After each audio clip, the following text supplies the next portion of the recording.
hausse des salaires en Algérie à partir de 2023, qui sont concernés. Depuis que le président de la République, Abdelmadjid Tebboune, a annoncé une hausse des salaires, des pensions de retraite et des allocations chômage, les employés des secteurs publics et privés se posent des questions sur les catégories des travailleurs concernés par cette augmentation. Des députés, ayant voté pour le projet de la loi de finances 2023, ont indiqué à ce propos qu'aucune précision relative à cette hausse n'a été donnée. Quand nous votons sur un projet de loi de finances, nous le faisons d'une façon générale sans entrer dans les détails. Pour ce qui est de la hausse des salaires, nous avons voté sur le principe, car les détails ne seront connus que dans le décret exécutif qui sera promulgué pour la mise en œuvre de cette décision, expliquent des élus de l'APN. Selon des échos qui leur sont parvenus, seule la fonction publique, dans les secteurs de la santé et de l'éducation, est concernée. Le secteur privé n'est pas touché de même que les entreprises économiques publiques.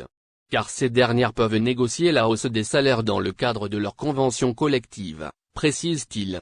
C'est ce que pense également le président du syndicat autonome des travailleurs de l'éducation et de la formation, SATEF, Boualem Amoura, pour qui tous les fonctionnaires de la fonction publique bénéficieront d'une hausse de salaire. Pour l'instant, nous ne savons pas encore comment l'augmentation sera procédée. Nous ne savons pas, par exemple, si ça sera en fonction de la valorisation du point indiciaire, dit-il.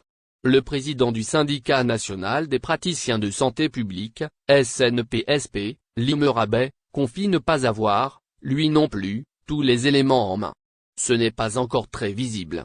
Mais nous sommes sûrs que la fonction publique dans le secteur de la santé est concernée puisque le gouvernement préconise une nouvelle grille des salaires pour ce secteur ainsi qu'une révision des statuts particuliers et des régimes indemnitaires.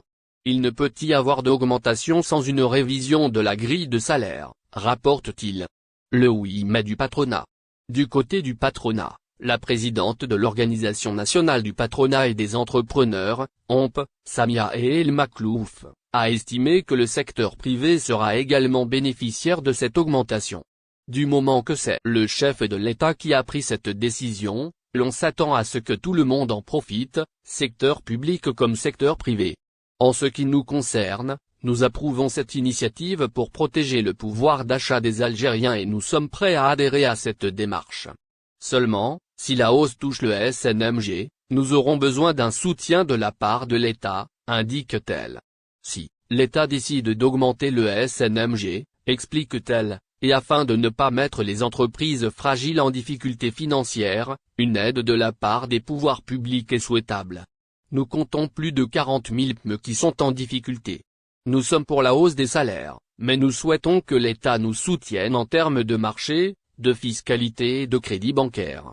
Plus, notre plan de charge est important, plus nous pourrons supporter l'impact de la hausse des salaires sur les finances des entreprises, conclut-elle.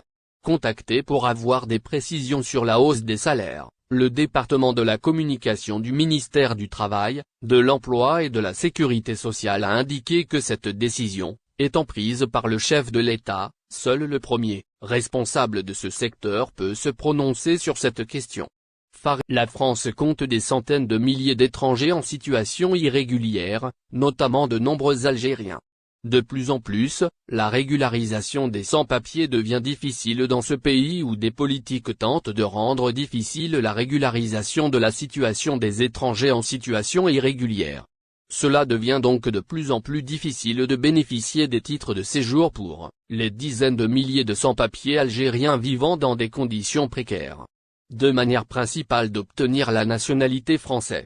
Pour contourner ce redoutable obstacle de l'acquisition des titres de séjour, beaucoup d'étrangers se tournent carrément vers l'acquisition d'une nouvelle nationalité. Pour cela, il y a deux méthodes principales, celle de la déclaration de la nationalité et celle de la naturalisation. Dans cet article, Observe Algérie vous détaille la procédure de la déclaration de la nationalité, selon que le demandeur la fasse par mariage ou par lien de parenté descendant, frère ou sœur. En fait, le demandeur peut devenir français si le conjoint est français, si son fils ou son petit-fils est français, s'il a une sœur ou un frère français ou s'il a été adopté par adoption simple ou recueilli par une personne française.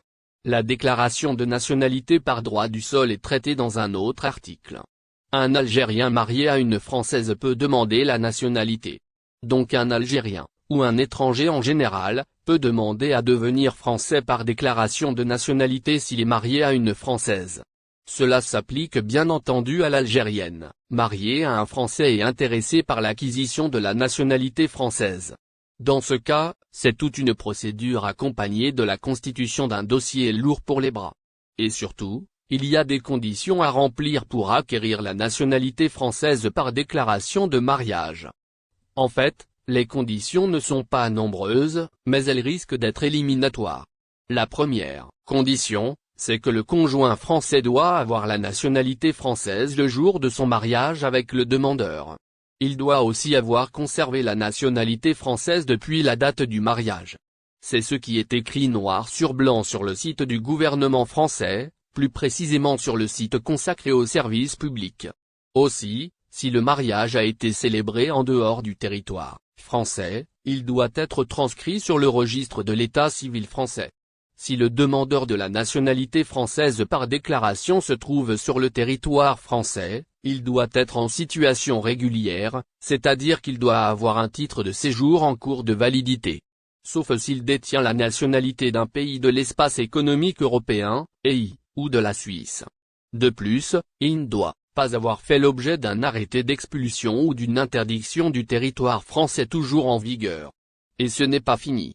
Le demandeur doit justifier d'une connaissance suffisante de la langue française et doit vivre avec son conjoint français continuellement depuis le mariage. Enfin, en relation avec la justice, le demandeur ne doit pas avoir été condamné en France à une peine d'au moins 6 mois de prison sans sursis. Il ne doit pas avoir été condamné pour un crime grave comme un homicide ou un viol ou tout acte constituant une atteinte aux intérêts fondamentaux de la nation. Enfin, le demandeur ne doit pas avoir été condamné pour un acte en lien avec une activité terroriste. Toutefois, il n'est pas concerné en cas de réhabilitation ou d'effacement de la condamnation du bulletin No. 2 de son casier judiciaire. Refus de nationalité, le demandeur a droit à un recours ensuite, après avoir constitué un dossier constitué d'un grand nombre de documents et l'avoir envoyé. Le demandeur sera convoqué avec son conjoint français pour un entretien durant lequel la réalité de leur vie commune sera vérifiée, ainsi que son assimilation à la société. N'oubliez pas abonnez-vous à notre chaîne Olive News et activez les notifications pour recevoir nos publications en temps réel.